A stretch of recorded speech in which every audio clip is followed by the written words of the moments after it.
Hello दोस्तों, एनसे academy से आपका बहुत बहुत स्वागत है।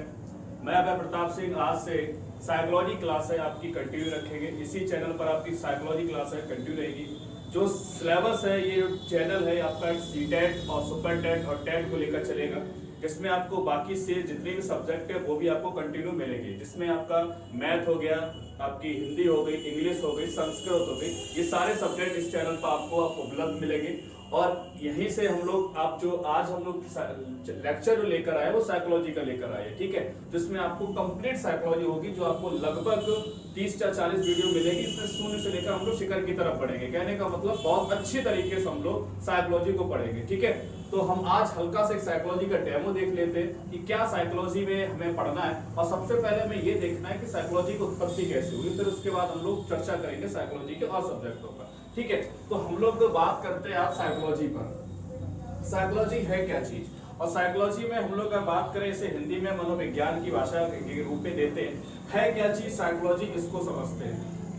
अभी हमने बोला है कि साइकोलॉजी की उत्पत्ति, अगर हम किसी सब्जेक्ट को पढ़ रहे हैं तो उसकी उत्पत्ति जानना बहुत जरूरी है। अगर उत्पत्ति अगर आपको नहीं पता है तो आप साइकोलॉजी पढ़ना बेकार है। तो सबसे पहले हम ये जान लेते हैं कि साइकोलॉजी की उत्पत्ति हुई कहां से। तो साइकोलॉजी की जो उत्पत्ति हुई है दोस्तों, वो हुई है आपके एक दर्शन शास्त्र। किससे हुई है? आपकी दर्शन शास्त्र। और दर्शन शास्त्र जो थी वो किसके द्वारा लिखी गई थी? अरस्तु के द्वारा। तो अरस्तु के जो द्वारा लिखी गई थी दर्शन शास्त्र, और इस पर जो विचारधारा देने वाले थे वो आपके थे प्लेटो।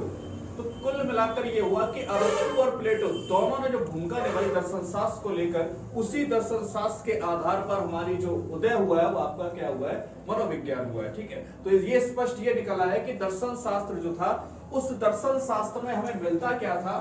दर्शन शास्त्र जो था वो आपको इतनी बात याद रखना होगा, दर्शन शास्त्र में हमें किसका अध्ययन करना पड़ता था? तो दर्शन शास्त्र में हमें अध्ययन करना पड़ता था, आत्मा का अध्ययन करना पड़ता था, परमात्मा का अध्ययन करना पड़ता था, ठीक है, परमात्मा का अध्ययन करना पड़ता था। और साथ साथ हमारा इसी में आपका ये जो ब्रह्म, एक डाउट्स होता ना कि हाँ ये चीज है, तो इस चीज का हमें क्या करना पड़ता था? अध्ययन करना पड़ता था। आत्मा हो गया, परमात्मा हो गया, ब्रह्म का हमें अध्ययन करना पड़ता था। इससे ये स्पष्ट हुआ कि जो आत्मा का अध्ययन और परमात्मा और ब्रह्म, क्योंकि ये सब चीजें जो सारी की सारी जो चीजें हैं हमारी ज्ञानेंद्रियों से जुड़ी हुई हैं। अगर हमारी जो 5 ज्ञानेंद्रियां अगर कार्य कर रही हैं, अगर उन ज्ञानेंद्रियों से हमें वो चीजें दिख रही हैं, तो हम उसे कह सकते हैं कि हाँ ये चीज है।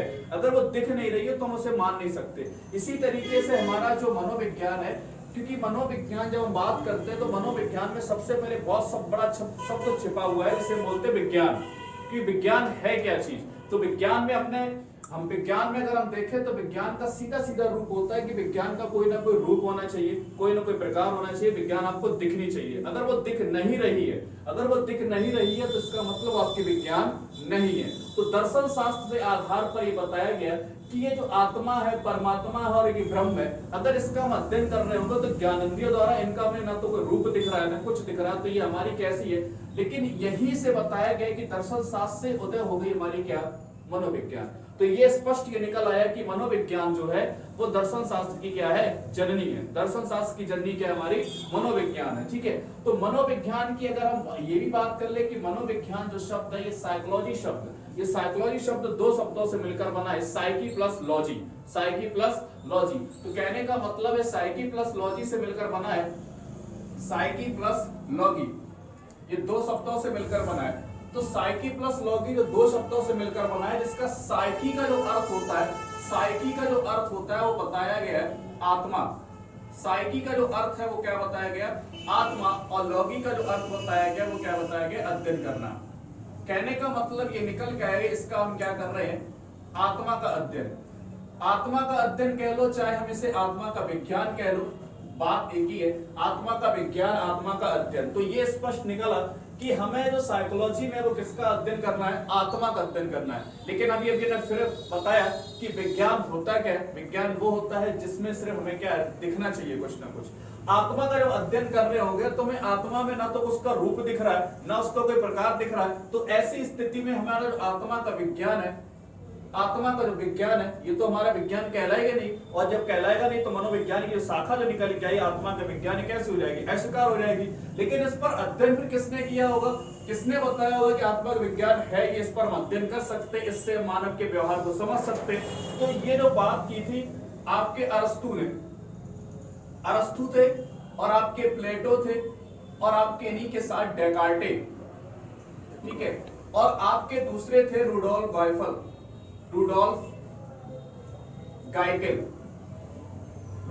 गाइकिल। ये जो अरस्तु, प्लेटो और डेकार्टे, रुडोल्फ गाइकिल, ये तीनों की तीनों जो चार लोग जो व्यक्ति थे, इन्होंने जो अध्ययन किया वो आत्मा के विज्ञान पर अध्ययन किया।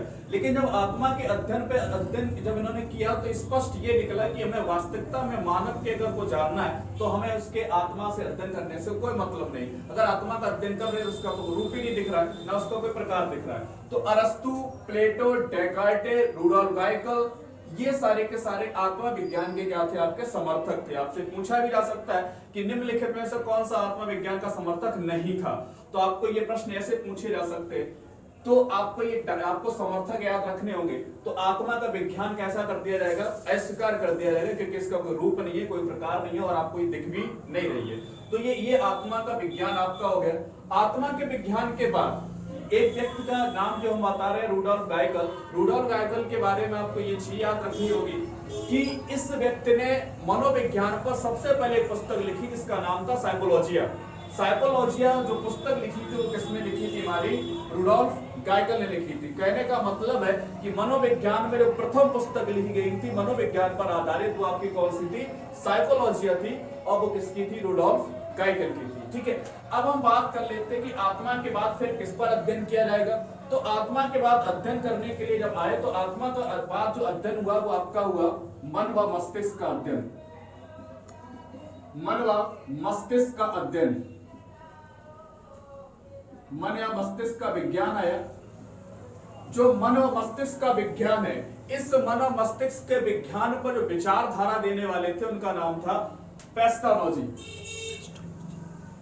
व्यक्ति का नाम था पेस्टानोजी। ठीक है, पेस्टानोजी करके ये नाम था। इनको आपको दूसरे नाम से भी एक मिलेगा, इसको हम लोग इसे बोलते हैं पोम्पोनोजी। ठीक है, अलग अलग आपको बुकलेटों में अलग अलग देते हैं, लेकिन जो सटीक है वो आपका पोम्पोनोजी रहेगी। ठीक है, तो मन और मस्तिष्क का जो विज्ञान है इस पर अध्ययन किसने किया? पोम्पोनोजी ने किया। और आपको यही बता दें कि जो साइकोलॉजी शब्द है, ये जो साइकोलॉजी शब्द है, इस साइकोलॉजी शब्द को, या हम ये कह सकते हैं कि जो हमारा जो साइकोलॉजी शब्द को दोबारा तरीके से, या फिर हम कह सकते हैं साइकोलॉजी शब्द को पुनः जो तोड़ने वाला व्यक्ति था वो था आपका पोम्पोनोजी। जब इन्होंने शब्दों को तोड़ा तो इन्होंने जो साइको का शब्द बताया वो मन और मस्तिष्क बताया। कहने का मतलब इन्होंने शक्ति, जो अपना जो साइकी शब्द है, ये साइकी शब्द है और इस साइकी शब्द का अर्थ क्या बताया? मन और मस्तिष्क बताया। लेकिन हमारे जो इस साइकी शब्द का और इसका जो बताया था, ये आपका बताया था गैरेट ने। किसने बताया था? गैरेट द्वारा बताया गया था। कहने का मतलब ये जो अर्थ बताया गया था गैरेट द्वारा बताया गया था, और ये जो अर्थ बताया गया था वो आपके पोम्पोनोजी द्वारा बताया गया था। ठीक है, पोम्पोनोजी ने भी अध्ययन किया मन और मस्तिष्क पर। तो कहा कि मन और मस्तिष्क के आधार पर हम किसी व्यक्ति को क्या कर सकते हैं? समझ सकते हैं। अगर हम किसी व्यक्ति को समझ सकते हैं तो वही बात आगे लौट गई कि हमारे जो मानव के अंदर 5 इंद्रियां होती हैं, इन 5 इंद्रियों का कंट्रोल किसके हाथ में? मन के हाथ में। अगर ये मन के हाथ में जो काम कर रहा है वो 5 इंद्रियां आपके मन के रूप में जा तो नहीं, लेकिन वो मन क्या कहना चाह रहा है, क्या वो करना चाह रहा है, ये आपको नहीं दिख रहा है। तो वही बात लौट आ गई कि विज्ञान का क्या होना चाहिए? दिखनी चाहिए, उसका कोई ना कोई रूप बाहर आना चाहिए। तो ये स्पष्ट हो गया कि मन और मस्तिष्क का ना तो कोई रूप दिख रहा है, ना उसका कोई प्रकार दिख रहा है, और अब आप दिखेगा नहीं तो आपका ये मन मस्तिष्क का विज्ञान होगा, ये कैसे हो जाएगा? असफल हो जाएगा। कहने का मतलब है ये भी कैसी कर दी गई थी? अस्वीकार कर दिया गया। इसे भी कैसा कर दिया गया? अस्वीकार कर दिया गया। तो इसके बाद जो मन और मस्तिष्क के बाद जो आया वो आया आपका चेतना का विज्ञान।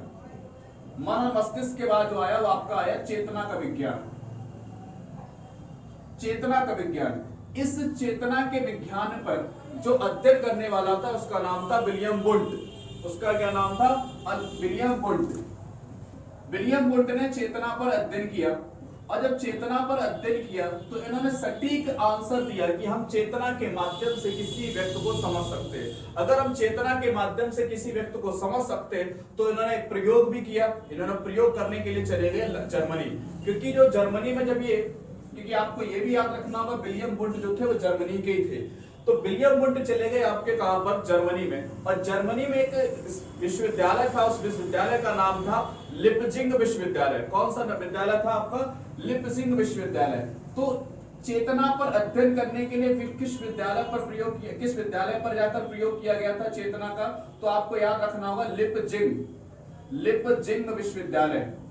लिपजिंग जो विश्वविद्यालय था ये आपका पड़ता है विश्वविद्यालय, ये आपका पड़ता है लिपजिंग शहर में पड़ता है। और ये कहां पर पड़ता है, तो आपको याद रखना होगा ये आपका जर्मनी में पड़ता है। कहां पर पड़ता है आपका, ये जर्मनी में पड़ता है। यहीं पर सबसे पहले विलियम वुंट ने चेतना पर अध्ययन किया, और चेतना पर जब अध्ययन किया तो उन्हें कह दिया कि हम किसी व्यक्ति के अगर व्यवहार को समझना है, किसी व्यक्ति को समझना है, तो उसकी हम चेतना पर देखें। तो अगर चेतना की जब बात आ गई तो बात ये आएगी कि चेतना का आपको दिखेगी, तो यहीं से प्रश्न उठ गया कि चेतना आपको दिखने वाली नहीं है। क्यों दिखने वाली नहीं है, क्योंकि हमारे मानव के मस्तिष्क के अंदर दो रूप होते हैं, एक होता आंतरिक रूप और एक होता आपका बाह्य रूप। और एक जो आंतरिक रूप होता है वो चेतना के रूप में कार्य कर रहा होता है, और बाह्य रूप जो होता है वो व्यवहार के रूप में कार्य कर रहा होता है। व्यक्ति के अंदर क्या चल रहा है क्या नहीं चल रहा है ये आप नहीं समझ पाएंगे जब तक वो क्या नहीं करे, अपना बाह्य रूप ना दिखाए। तो ये आपकी जो चेतना थी, इस पर जब इन्होंने अध्ययन किया जाकर, और ये आपको ये भी याद रखना होगा ये कब किया था उन्होंने, 1879 में, 1879 में जाकर उन्होंने क्या किया, इस पर प्रयोग किया था, किस पर, चेतना पर। इसीलिए विलियम वुंट को कहा जाता है प्रयोगात्मक मनोविज्ञान का जनक, प्रयोगात्मक मनोविज्ञान का जो जनक कहा जाता है वो किसे कहा जाता है, विलियम वुंट को कहा जाता है। ठीक है, और इनके बाद जो चेतना के बाद जब ये चेतना कैसी कर दी गई, अस्वीकार कर दी गई, क्योंकि इसका वो रूप नहीं दिख रहा, क्योंकि इसका आंतरिक रूप दिख रहा है, बाह्य रूप तो दिख ही नहीं रहा। तो इसके बाद चेतना के बाद जो रूप आया वो आपका रूप आया व्यवहार का विज्ञान। व्यवहार का जो विज्ञान था, ये व्यवहार का विज्ञान किसने दिया, तो व्यवहार का विज्ञान दिया था आपका जेबी वाटसन ने। किसने दिया था, जेबी वाटसन ने इस पर अध्ययन किया, जेबी वाटसन ने। और जेबी वाटसन ने स्पष्ट कर दिया कि अगर हम वास्तविकता में किसी भी व्यक्ति का अगर हम व्यवहार पर अध्ययन कर लें तो हम पता लगा सकते हैं कि उसका व्यवहार कैसा है, और उसके व्यवहार पर अध्ययन करके ही पता लगा सकते हैं। तो जेबी वाटसन ने जब पता लगाया तो बताया गया कि हम उस व्यक्ति की मानसिक क्रिया को समझ सकते हैं, और उस व्यक्ति की हम शारीरिक क्रियाओं को समझ सकते हैं। कहने का मतलब है अगर वो दौड़ रहा है तो हम पता लगा सकते हैं कि उसका व्यवहार क्या कर रहा है, वो क्या कर रहा है, दौड़ रहा है। अगर हम मानसिक में क्या देखें, मानसिक के आधार पर वो चिंतन कर रहा है, उसी चिंतन के आधार पर उसका व्यवहार सामने दिख रहा है, तो हम पता लगा सकते हैं कि वो हमारा क्या है, व्यवहार का विज्ञान है। तो हम इसका पता लगा सकते हैं उसके मन में क्या चल रहा है, वो करना क्या चाह रहा है, वो स्पष्ट क्या दिखाना चाह रहा है। तो ये स्पष्ट ये हो गया कि जो हमारा जो व्यवहार का विज्ञान है, यहां से हमें स्पष्ट ये पता लग गया कि हम किसी व्यक्ति को समझना है तो हमें कहां पर पहुंचना होगा, सबसे पहले व्यवहार पर पहुंचना होगा। व्यवहार पर अगर पहुंच जाएंगे तो हमें इन्हें आत्मा, मन और चेतना पर किसी पर अध्ययन करने की कोई आवश्यकता नहीं है। और आपको ये भी बता दें कि मनोविज्ञान जो है एक शुद्ध विज्ञान निकल के आ गई। अगर आप उसे पुनः भी अध्ययन करना चाहेंगे, इसे पुनः इसका अगर आप प्रयोग करना चाहेंगे तो हम लास्ट में यहीं पर पहुंचेंगे, आकर व्यवहार विज्ञान पर ही आकर। तो व्यवहार विज्ञान को यहाँ से एक शब्द निकल के आ गया कि मनोविज्ञान की जो परिभाषा निकल के आ गई वो ये आ गई, मनोविज्ञान की वह शाखा है, या मनोविज्ञान जो परिभाषा निकल के आई कि विज्ञान की वह शाखा है जिस पर हम व्यवहार पर अगर अध्ययन कर लें तो हम सीधा सीधा किसको समझ सकते हैं, मनोविज्ञान को समझ सकते हैं। तो व्यवहार का जो विज्ञान जो है वो किसके द्वारा दिया गया था, जेबी वाटसन द्वारा दिया गया था। और जेबी वाटसन द्वारा देने के बाद इस पूरे शब्द को एक साथ जोड़ दिया आकर हमारे विलियम वुंट ने, सॉरी हमारे जो एक साथ जो जोड़ा उसका नाम था विलियम वुडवर्थ। विलियम वुडवर्थ इन्होंने एक सेंटेंस दिया, एक पूरा एक कथन दिया था विलियम वुडवर्थ ने एक कथन दिया था, पूरा एक सजाकर कथन दिया साइकोलॉजी के ऊपर। वो कथन क्या दिया, कहा कि मनोविज्ञान में सबसे पहले आत्मा का त्याग हुआ, सबसे पहले आत्मा को त्याग किया, उसके बाद मन और मस्तिष्क को त्याग किया, उसके बाद चेतना को खोया और अंतिम बार में किसको स्वीकार कर लिया गया? व्यवहार को स्वीकार कर लिया गया। तो ये स्पष्ट ये निकल के आ गया कि मनोविज्ञान जो है वो किस पर आधारित आ गई, किस पर टिकी हुई है? आपकी व्यवहार के विज्ञान पर टिकी हुई है। तो इस तरीके से आपका जो मनोविज्ञान की जो आपकी शाखाएं बन रही थी, आपकी आत्मा का, मन का, चेतना का और व्यवहार का, तो ये क्रम आपको याद रखना होगा।